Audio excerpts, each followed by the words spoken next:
এবার সরাসরি ইরানের সর্বোচ্চ নেতা আয়াতুল্লাহ আলী খমেনিকে হত্যার কথা বললেন ইসরায়েলের প্রধানমন্ত্রী বেনিয়ামিন নেতানিয়াহু। যুক্তরাষ্ট্রের সংবাদ মাধ্যম এবিসি নিউজকে দেয়া এক সাক্ষাৎকারে তিনি বলেন, যা করা দরকার আমরা তাই করছি। নেতানিয়াহু বলেন, আমি বিশদে যাব না, তবে আমরা এর আগে তাদের শীর্ষ পারমাণবিক বিজ্ঞানীদের টার্গেট করেছি। ওটা ছিল হিটলারের পারমাণবিক দল। খমেনিকে হত্যার মতো পদক্ষেপ সংঘাত বাড়াবে না, বরং শেষ করবে। সাক্ষাৎকারে ইরান থেকে আসা শান্তি আলোচনার বার্তাগুলোকেও তিনি গুরুত্ব দেননি। তার ভাষায় তারা এসব ভুয়া আলোচনার মধ্য দিয়ে আমেরিকাকে ধোঁকা দেয়, সময় ক্ষেপণ করে। তিনি বলেন, আমাদের কাছে তাদের প্রতারণার ব্যাপারে খুব নির্ভরযোগ্য গোয়েন্দা তথ্য আছে। সাক্ষাৎকারের এক পর্যায়ে ট্রাম্পপন্থী রিপাবলিকানদের আমেরিকা ফার্স্ট নীতির সমালোচনা করে নেতানিয়াহু বলেন, আমরা শুধু আমাদের শত্রুর সঙ্গে নয়, আপনাদের শত্রুর সঙ্গেও লড়ছি। ওরা ইসরায়েল ধ্বংস হোক, আমেরিকা ধ্বংস হোক এই স্লোগান তোলে। আমরা তাদের পথে পড়ে গেছি। খুব সহজেই এই আগুন আমেরিকায় পৌঁছে যেতে পারে।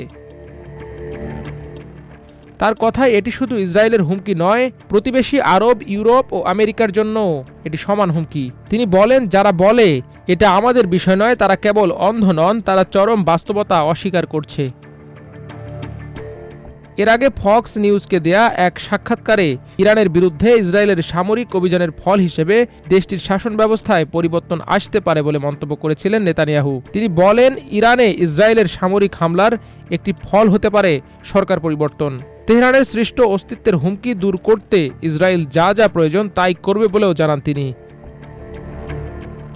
এছাড়া সম্প্রতি ব্রিটিশ বার্তা সংস্থা রয়টার্সের এক প্রতিবেদনে বলা হয়েছে, ইসরায়েল খমেনিকে হত্যার পরিকল্পনা করেছিল, কিন্তু ট্রাম্প তাতে ভেটো দেন। এ বিষয়ে জানতে চাইলে তখন নেতানিয়াহু বলেন, ট্রাম্পের সাথে আমার কথোপকথনের বিষয়ে অনেক মিথ্যা তথ্য ছড়িয়ে পড়েছে।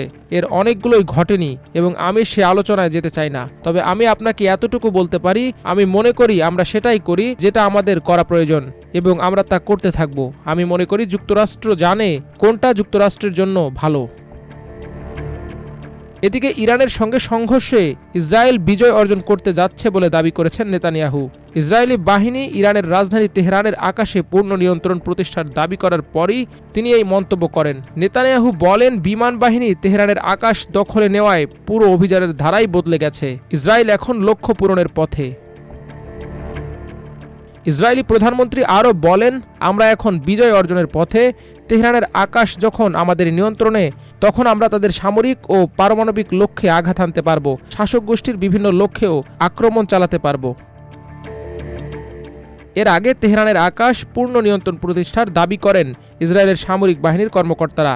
এ সময় তারা ইরানের ক্ষেপণাস্ত্র উৎক্ষেপণ যন্ত্রের 1/3 ধ্বংস করে দেওয়ারও দাবি করেন। সেই দাবি পুনর্ব্যক্ত করে ইসরায়েলের প্রধানমন্ত্রী বলেন, আমরা আমাদের দুটি লক্ষ্য অর্জনের পথে এগিয়ে যাচ্ছি, পারমাণবিক হুমকি নির্মূল এবং ক্ষেপণাস্ত্র হুমকি নির্মূল করা। মাল্টিমিডিয়া ডেস্ক, আমার দেশ।